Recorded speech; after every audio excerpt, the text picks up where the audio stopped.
Hello everyone, I am the Enderbrony, and I am reading Letters from a Secret Admirer by Subsolar Drift.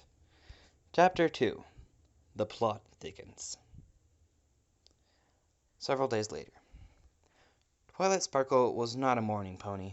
Yet, every day without fail, she forced herself up, right at 7, so she'd go out and grab the newspaper in her mail, come back in and go through them with a cup of coffee.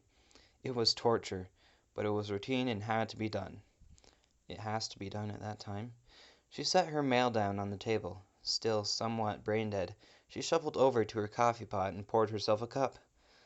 Why do I do this to myself? She asked herself that every day, and every day she could only tell herself it was her routine, so it had to be done. Ah. She yawned, levitating her mail towards her, and shuffled through it. Bill magazine, bill, my subscription to Science Monthly, bill, anonymous letter, Bill Mag. She stopped, her thoughts fading off into oblivion, levitating the letter back up to her. She could only stare blankly at the letter, a sense of weariness overcoming her. Another one of these? She floated the letter towards the trash, but thought again. I guess I really should read it. If somebody went to the time to write it, I can't just throw it away. With that, the letter was torn from its envelope and hung before Twilight's eyes. Dear Twilight Sparkle, firstly, I would like to sincerely apologize for my previous letter. I must say that it was a far cry from anything that you deserve, and I only truly realized once it was too late. I fear I was caught up in my thoughts as I wrote, and I was not able to properly convey the message I desired to. I hope you can forget that letter as I have tried to, and focus on this one. It is difficult to write this to you, and yet I must. Twilight Sparkle, I fear I have fallen for you. I am in awe of you and all you do. Your magic is incredible, more powerful than any I have seen before in my time. And yet, with all this power, you are still so modest. It is stunning. You are truly one of a kind. Every pony I have spoke to would agree that you are the smartest pony in the entire town, and yet you deny it. All those amazing features in a mare who is beautiful as well. I guess it's no surprise I've fallen for you. Forgive me for sending this letter. I could hold in how I felt no longer, but couldn't work up the nerves to tell you. An admirer. Twilight simply sat in complete shock at the letter. Her mind refused to process what she had just read, not knowing what to do with the information. And so her mind did what it always defaulted to in the mornings. It made her drink more coffee. Rainbow Dash shot on the cloud once again, high above the ground with a pair of binoculars and hoof. She frowned as she watched Twilight just sit there at her table, sipping coffee and staring into space. Darn it, why is she just sitting there? I could have sworn she was blushing while she read it. Dash let out a sigh. I hope I haven't spent all that time practicing for nothing. A change in the kitchen broke Dash from her thoughts. The unicorn was blushing furiously with her coffee set down on the table, while still levitating the letter. I knew it! I knew this one would work! Dash threw her hoof in the air, accompanying it with mental celebration. She turned back to the library, still dancing inside her head. Twilight looked shakily around her kitchen, and then vanished in the blink of an eye. Dash's eyes scanned the kitchen. Dash watched the room like a hawk, to see if Twilight would reappear. When she didn't, Dash frowned. I wonder where she went. With a flash of light and a loud pop, Twilight materialized in a room. Unfortunately for her, teleporting with her mind still on the letter wasn't the smartest thing she had ever done. She squealed as she fell the 4 feet from the air to her bed, letting out a yelp as she bounced off and came crashing to the floor, waking Spike. Twilight, he groaned, groggily from the sleep. What are you doing? He let out a huge yawn and looked at the clock. He scratched his back and stood. I'm sorry for waking you, Spike, she smiled guiltily. Everything's fine. I just mis-teleported. She got to her hooves and moved over to her desk. Note to self, don't teleport when flustered. Blushing from both the letter and embarrassment from failing the spell, she turned her back to Spike and set the letter on the desk. Having decided that it wasn't worth going back to sleep, Spike shuffled over to join Twilight at the desk, looking curious at the letter. What you got there? Even more blood rushed to Twilight's face as she panicked at the question. What? Where? I haven't got anything, she stammered as she flailed her hooves to cover up the letter. Spike stared at her, deadpan, before shaking his head. He shrugged and sighed. Whatever, Twilight. If it's something private, I don't want to know. With that, he turned and left the room. I think Spike and Rainbow Dash sounds similar. Whatever, Twilight. If it's something private, I don't want to know. With that, he turned and left the room. Twilight became more red than she thought was possible as she yelled after him. Spike! It's nothing of the sort, she stuttered as he went down the stairs. Yeah, whatever, Twilight. I'm gonna go grab some breakfast, he retorted. But, Spike, it really isn't, she called at the door after the dragon, but receiving no reply. Grumbling under her breath, she returned her attention to the letter. Who would ever send me an anonymous love letter?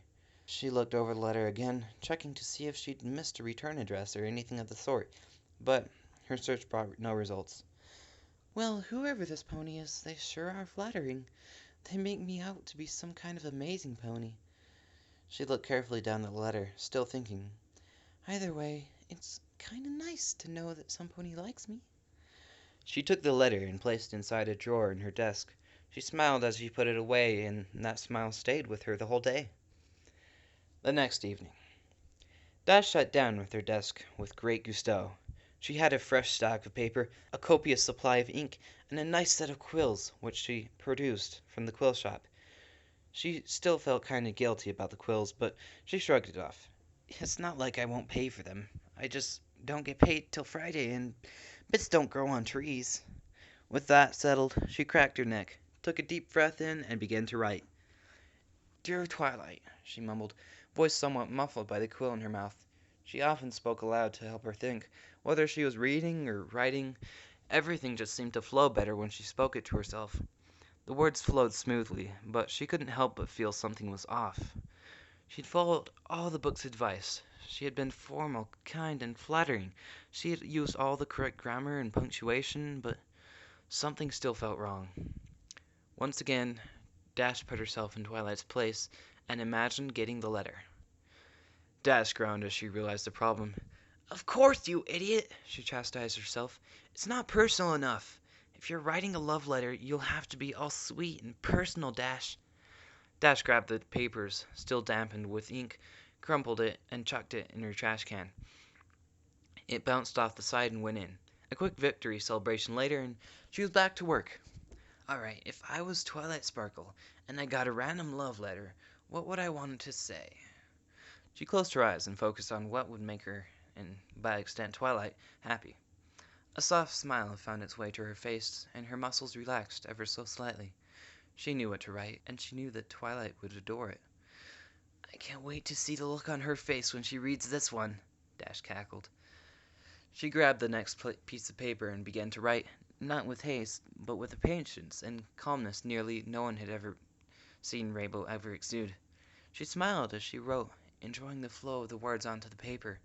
What seemed like no time at all later, she looked down over her completely finished letter. It was short and sweet, but Dash felt it said so much more.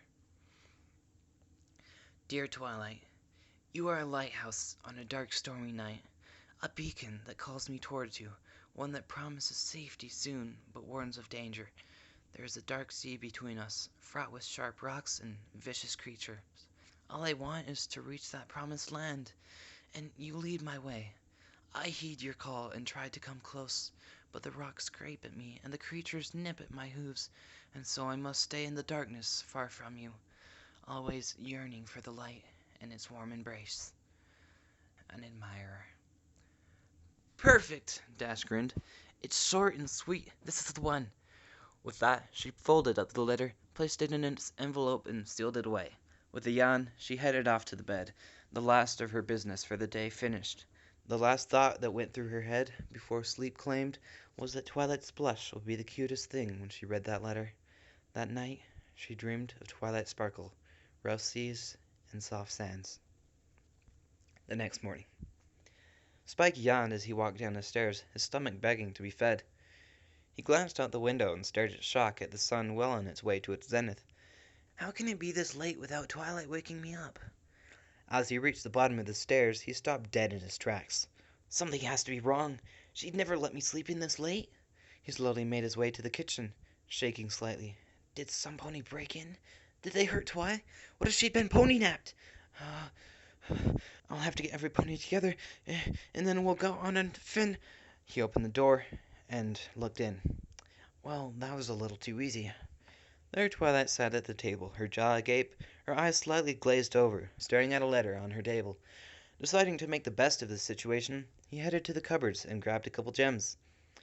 I'll see you later, Twy, he said while munching on the breakfast. I'm gonna see what the Cutie Mark Satyrs are doing. They, asked for my help the other day. He waited a moment for the reply, but getting none, he smiled. Cool, see you later. With that, he left the unicorn, still staring at the letter. Twilight's brain had left her. Her eyes scanned the letter over and over again, desperately hoping that if they took in the information enough times, it would somehow help her think again. Only when the lower half of her body had lost feeling did something finally click in her mind. In an instant, it analyzed all the information the eyes had given it and produced the correct reaction. Twilight blushed furiously. Another letter from her secret admirer. This one was so much more than any other. It was amateurish, but sweet and surprisingly eloquent. But it was the thought behind it that really moved Twilight. Some pony out there had real feelings for her. Some pony has to have feelings for me if they wrote this, right? She asked herself, but found no answer forthcoming. This mysterious pony really wanted to try a relationship, but they were afraid of unknown dangers, and so they had sent these letters instead. It was flattering, not to mention romantic, to say the least. She rose to her hooves to go leave this one with the last letter. Halfway up the stairs, an errant thought made its way through her mind. I wonder who he is, she paused, taking a good minute to contemplate it. What stallion would like me? She continued up the stairs, unable to put the question out of her mind. I have to find out who's sending these letters or it'll drive me crazy. She finally told herself, tomorrow I camp out the mailbox and see who it is until they leave it there. There was no return address, so they have to be delivering it personally. Smiling at her plan, she put the letter safely in the drawer with the others and went to begin her day's work. Spike! Spike! She called, but frowned when she got no reply. She tried again, this time yelling a little louder. Spike! Come on! It's time to start the day's work. Still no Spike. Huh, I guess he must be out. He shouldn't do that without letting me know where he's going. I'll tell him off later. And with that, Twilight began to sort the library. Well, I can see where this is going. It's slightly predictable, but it's still great nonetheless. Anyway, this has been Letters from a Secret Admirer by Subsolar Drift. I accidentally edited that part out.